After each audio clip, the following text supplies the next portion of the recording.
چچا آپ میرے ساتھ کل اسکول چلیں گے؟ نہیں خیریت تو ہے نا؟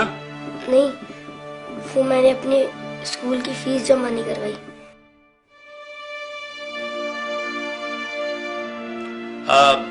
بیٹا تم کیا کرو گے اسکول پڑھ کے؟ دیکھو تم میرے ساتھ دکان پر آ جانا، میرے پاس 2 ملازم ہیں، جب تمہارے کام سمجھ میں آ جائے گا تو ایک کی چھٹی کرا دوں گا.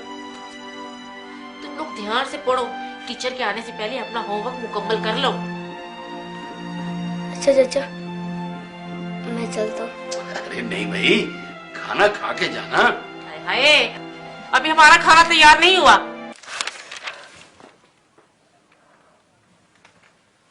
یا رسول اللہ، جب سے میرے ابو فوت ہوئے مجھے کسی نے پیار نہیں کیا.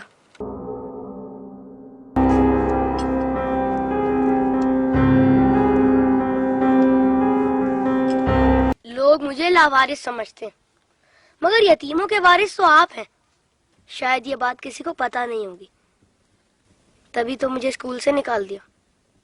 لیکن یا رسول اللہ مجھے کسی سے کوئی شکایت نہیں ہے. آپ میرے وارث ہیں، اس سے بڑھ کر اور میرے لیے کیا ہو سکتا ہے؟ اللہم صلی علی محمد و علی محمد.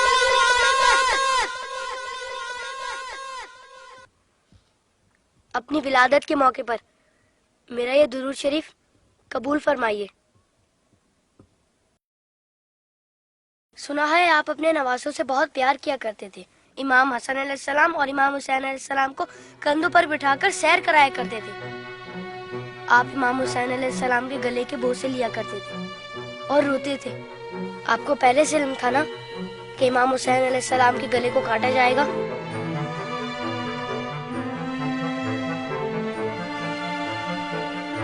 کیا آپ کو کسی نے ممبر سے اتر کر امام حسین علیہ السلام کو گود میں لیتے ہوئے نہیں دیکھا تھا؟ آپ نے تو خطبے کے بیچ میں انہیں گود میں لے کر کہا تھا، اسے پہچان لو، یہ حسین ہے، اسے کبھی تکلیف مت دینا، اس کی ہمیشہ مدد کرنا. جس نے حسین سے محبت کی اس نے مجھ سے محبت کی. کیا یہ سب کسی نے نہیں سنا ہوگا؟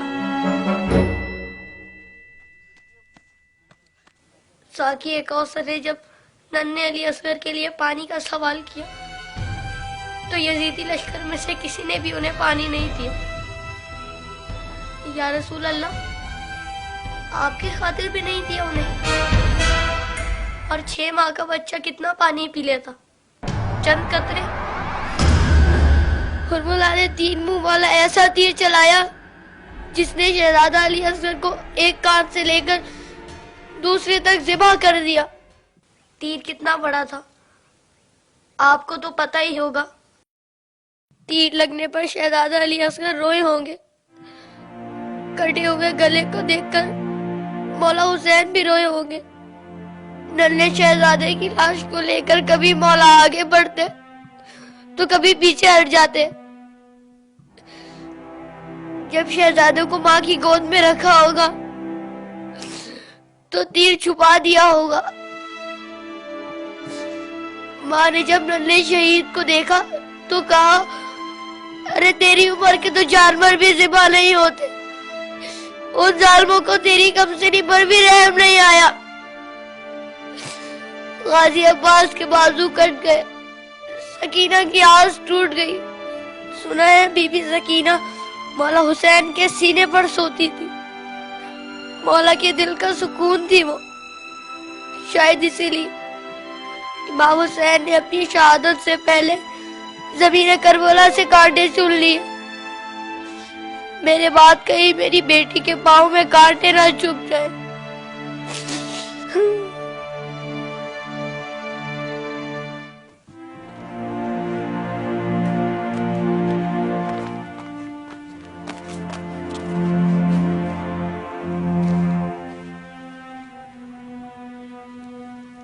مولا حسین جب قاسم کی لاش لینے میدان میں گئے تو 3 دفعہ پکارا، تینوں ہی دفعہ جواب نہیں آیا.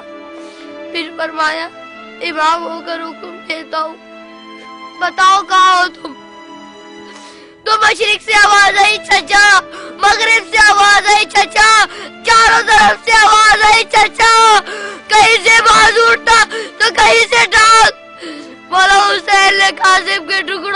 اکٹھا کیا اور گٹڑی بنائے اور کہا حسین غریب ہو گیا.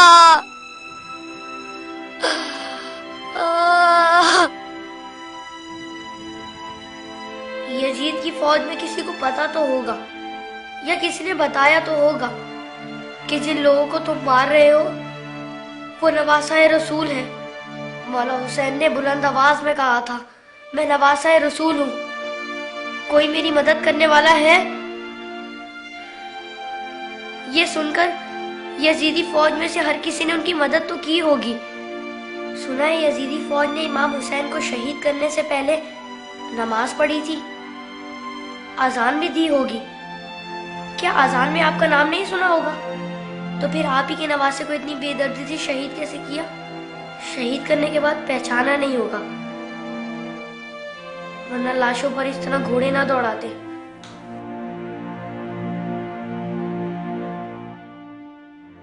عمر سعد کے بعد شمر نے آ کے کہا میرے حصے کا سر کھائیں, حسین کو قتل تو میں نے کیا تھا, تو نے وہ سر کولی کو دے دیا. عمر سعد نے کہا میں نے تیرے لیے بھی ایک سر رکھا ہوا ہے. شمر نے پوچھا کہاں ہے؟ عمر سعد نے کہا جا نیزے برداروں کو لے جا خیمے کے پیچھے. ان ظالموں نے وہاں جا کر زمین میں نیزے مارنے شروع کر دیے. ایک نیزہ ایسا زمین میں گیا کہ ساتھ علی اصغر کو لے آیا. سب شہیدوں کے سر نیزے پر گئے, علی اصغر کا بدن نیزے پر گیا.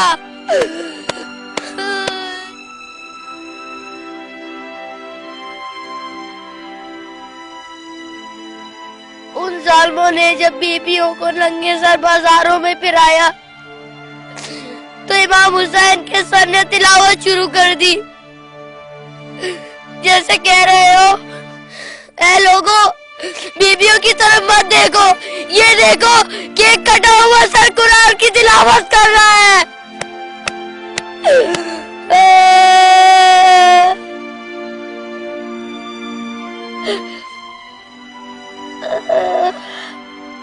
جب میں کربلا کا ذکر کرتا ہوں تو میری تکلیف مجھے بہت چھوٹی لگتی ہے یا رسول اللہ. جب جب آپ مجھے یاد آتے ہیں تب تب مجھے کربلا والے یاد آتے ہیں.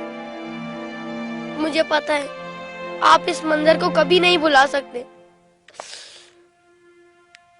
جس منظر کو آپ نہیں بھلا سکتے اسے ہم کیسے بھلا دیں؟